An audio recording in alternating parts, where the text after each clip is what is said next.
Angel Batista's late series Awakening is not a mystery. It is a masterclass in narrative convenience dressed up as law enforcement. Suspicion of Dexter Morgan is perfectly defensible, even overdue. What is indefensible is the way the story asks a seasoned Miami Metro captain to behave like a rookie who believes that speaking loudly is the same as speaking accurately. The Bay Harbor butcher case was not a loose thread waiting for a clever monologue. It was a formally closed, heavily documented investigation with an official culprit, an established evidentiary narrative, and enough institutional inertia to crush any late-breaking, actually, it was his friendly colleague theory without extraordinary proof. And extraordinary proof is precisely what Batista does not have, even as he insists he does. The irony is that Miami Metro has already demonstrated what competent restraint looks like, and the best example was never Batista. Maria LaGuerta found Dexter's kill room, complete with an operational chainsaw and the kind of staging that would make any prosecutor salivate.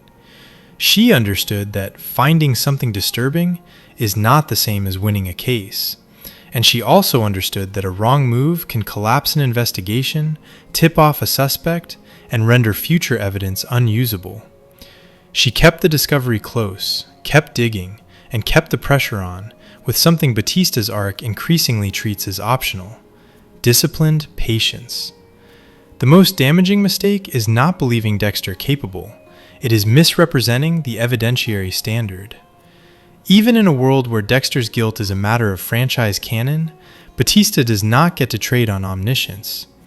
The Bay Harbor butcher narrative was welded to Dokes with a mountain of circumstantial and physical evidence. Dokes refused to cooperate during the original investigation, had a documented pattern of extrajudicial violence that made the vigilante framing plausible, and was found in proximity to key forensic milestones that, to an outside observer, read like confirmation rather than manipulation. Add the blood slides found in his car, and the official narrative becomes not merely a conclusion, but a bureaucratic fact. Overturning a bureaucratic fact is not accomplished by vibes and a phone call. It is accomplished by an evidentiary chain that survives hostile scrutiny, and Batista's chain is a handful of suspicions presented as certainties. This is where the character becomes his own worst witness. Batista has long had a habit of making Dexter sound like a comic book villain with access to teleportation. The earlier suggestion that Dexter broke into a prison, disabled cameras, killed an inmate, staged a suicide, reactivated surveillance, and escaped unseen is not merely far-fetched. It is the kind of story that makes colleagues quietly wonder whether grief has curdled into obsession. Even if the conclusion is correct, the packaging matters.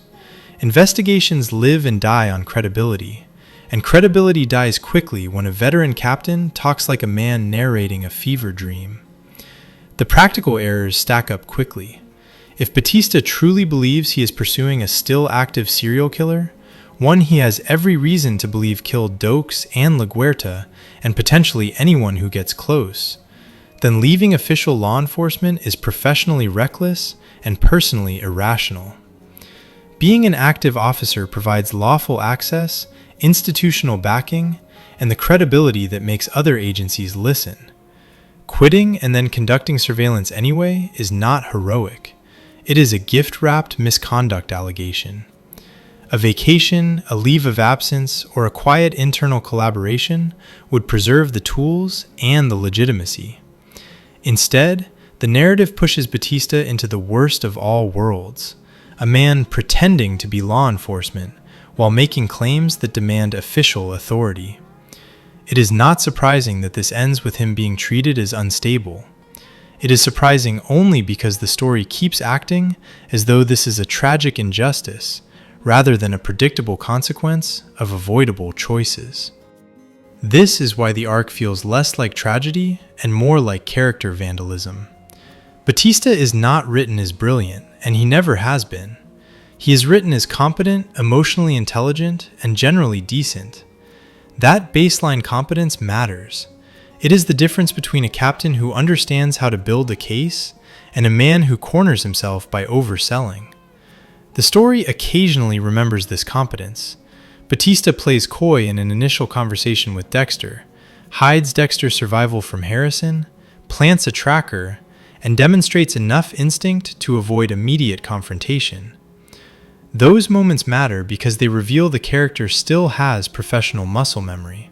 Unfortunately, the script then drowns those instincts in a flood of self-inflicted errors. Failing to engage Dexter immediately when circumstances allow, repeatedly overstating conclusions to the NYPD, approaching the suspect alone as though a potentially prolific killer is best handled in private, and refusing to involve allies who could validate the investigation and share the risk. This selective ineptitude is most visible in how Batista handles other agencies. If a detective repeatedly tells the NYPD or any major department that conclusive proof exists and then produces only circumstantial fragments, the result is not curiosity. It is institutional contempt. The fastest way to get ignored is to cry certainty and deliver ambiguity.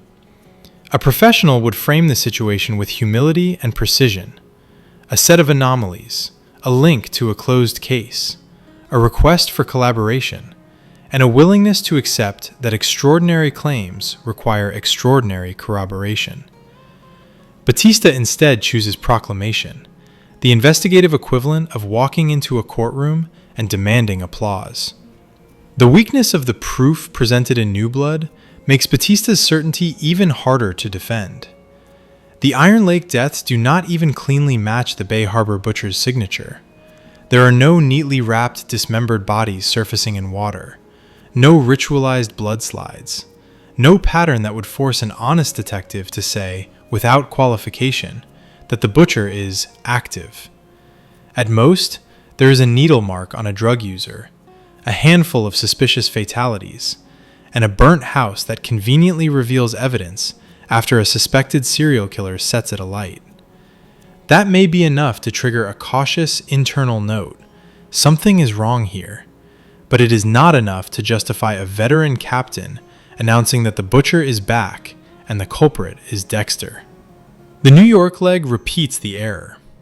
Calling unfamiliar detectives to a location such as a wig shop and presenting the visit as if it were a smoking gun only advertises desperation. A disciplined investigator would document, corroborate, and quietly build a chain, not announce conclusions to people who have no reason to trust the messenger. In effect, Batista turns what could have been incremental leverage into a credibility crisis, then seems surprised when professionals treat him like a man narrating his own obsession. Evidence-driven characters such as Claudette highlight why Batista's approach is doomed. From her perspective, a former Miami officer arrives with a shaky story and no jurisdiction. He claims a long-closed case should be reopened on the basis of a method resemblance and a personal conviction. He arrives while her department is struggling with an unsolved murder, under pressure, and already exposed to criticism for prior cases. She may suspect that something is wrong with Dexter and Harrison. Suspicion is not action. Without hard evidence, she cannot justify reopening a closed federal narrative or redirecting resources from an open, politically urgent case. And she has no emotional stake in Batista's crusade, which matters because emotion is what makes a weak argument look compelling to its messenger. To her, the simplest explanation for Batista's behavior is also the safest: a grieving veteran fixated on a former colleague. The Mia Lady Vengeance framing debate underlines the difference between internal knowledge and external plausibility. From the outside, the idea that Dexter or Harrison discovered Mia's identity, obtained Ryan Foster's watch, entered her apartment to plant it, ensured her arrest, and then arranged her suicide in federal custody is an extraordinary chain of events. It is not impossible, but it requires resources, access, and a network that a rideshare driver and a homeless bellhop son do not obviously possess.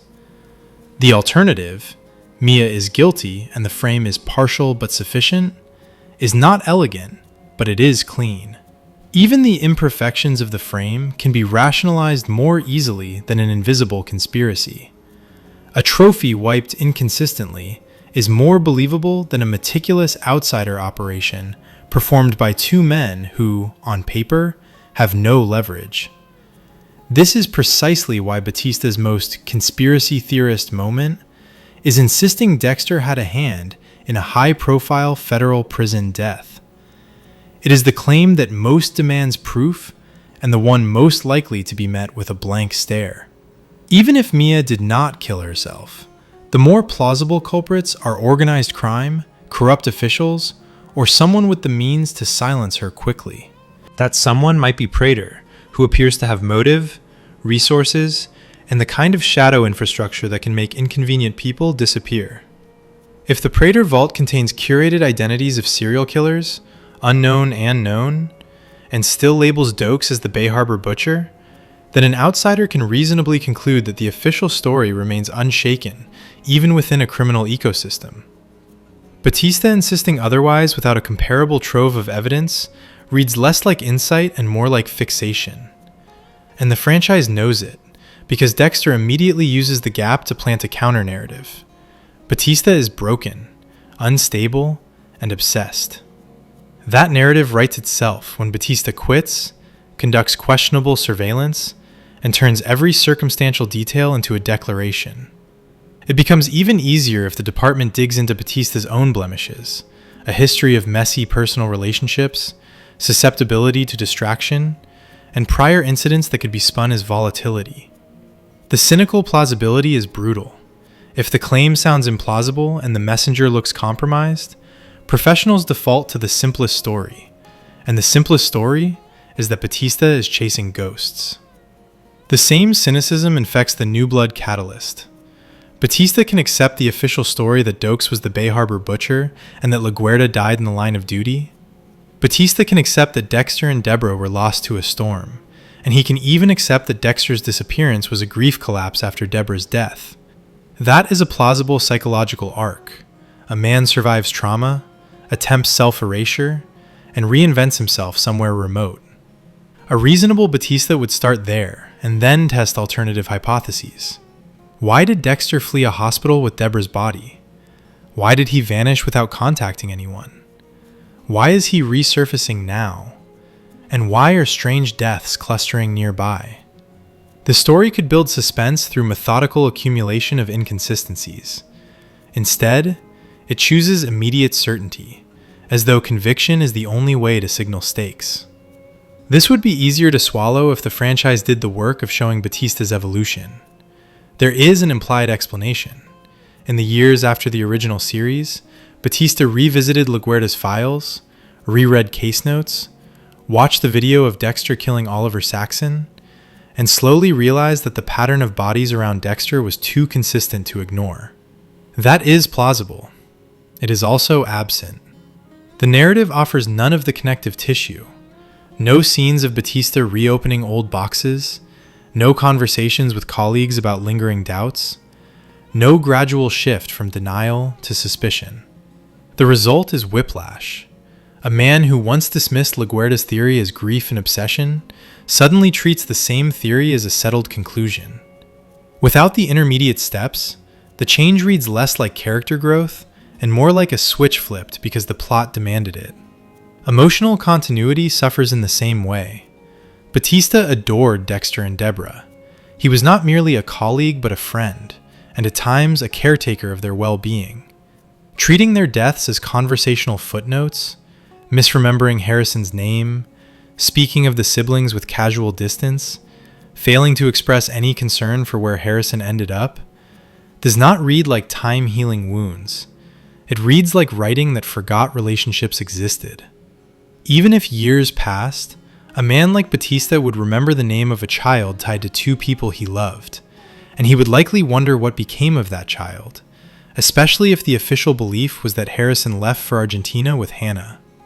The absence of that concern makes the later urgency feel performative. A man who did not care where the boy went now arrives to claim the father is a legendary serial killer, as though the human story is irrelevant. The collateral characters highlight still more missed opportunities. Quinn is a walking repository of half-proofs.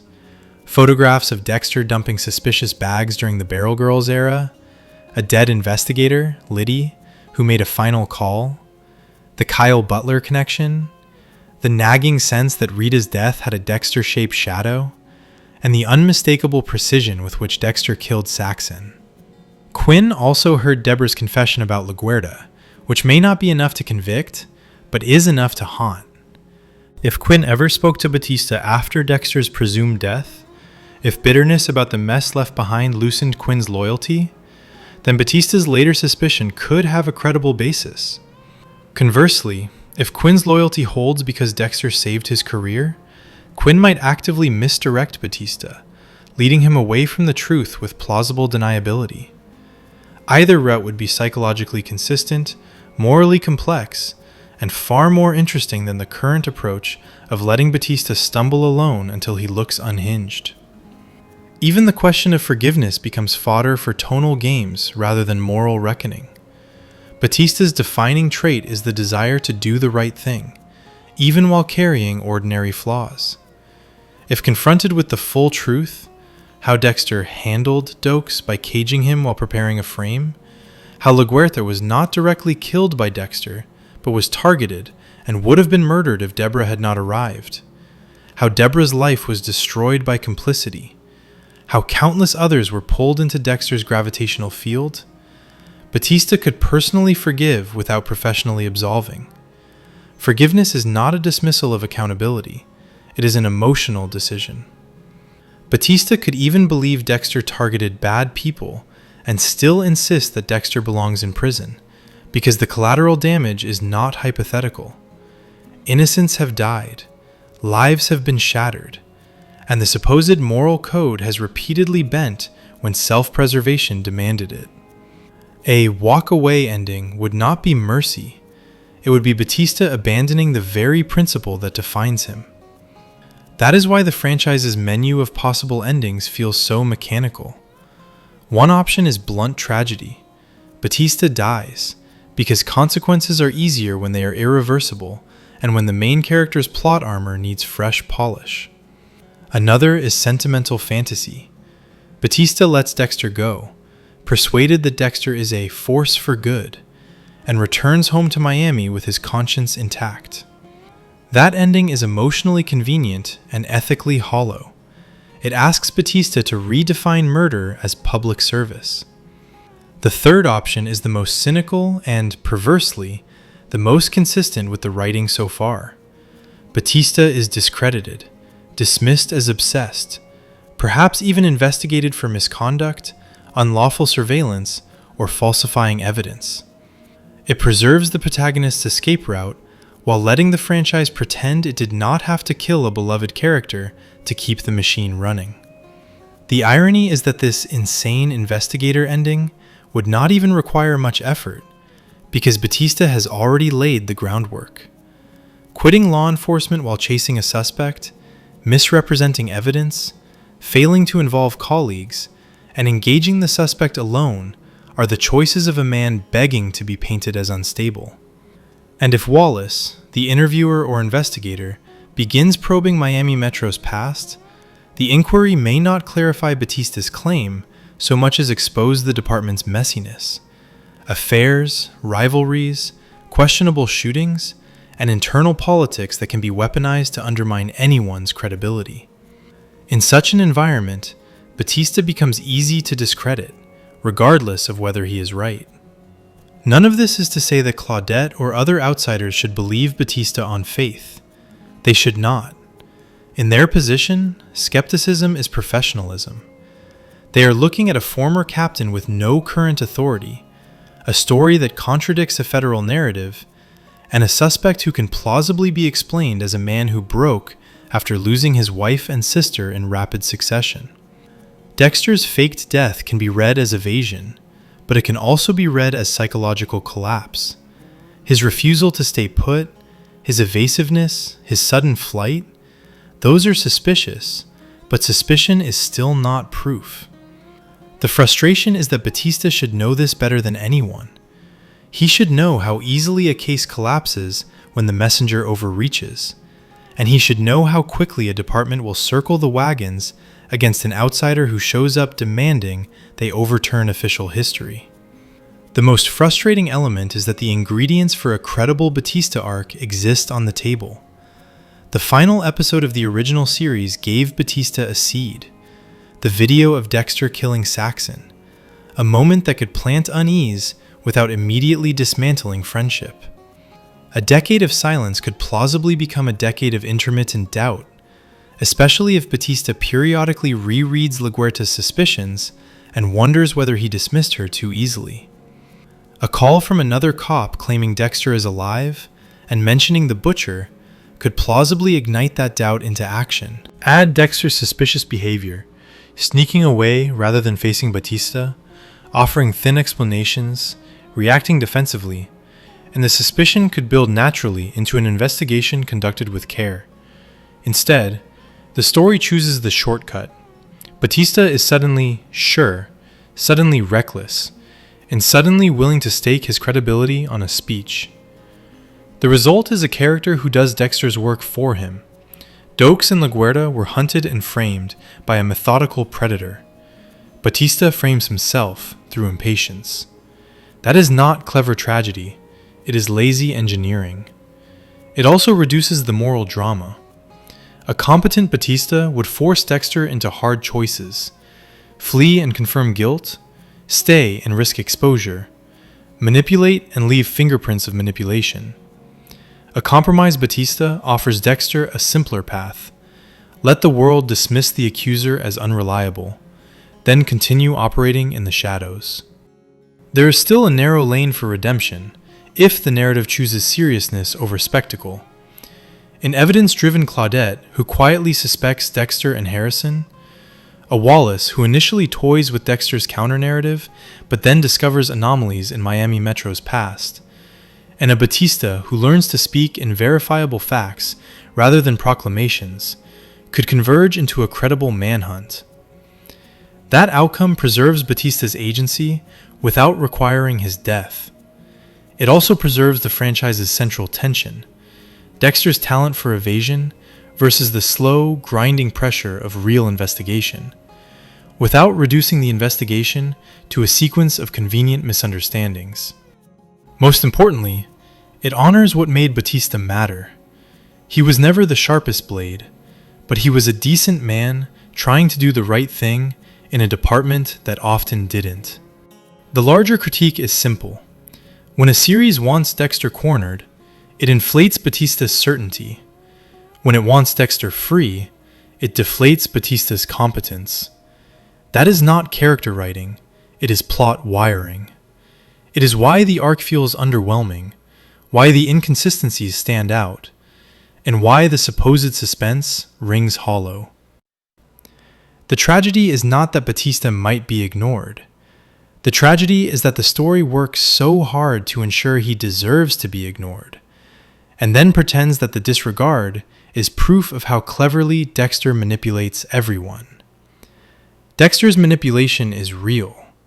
The problem is that the script keeps volunteering accomplices. In the end, the case against Dexter is compelling. The case for Batista as its messenger is what collapses. The franchise keeps asking for belief, then consistently sabotages the only character still capable of earning it.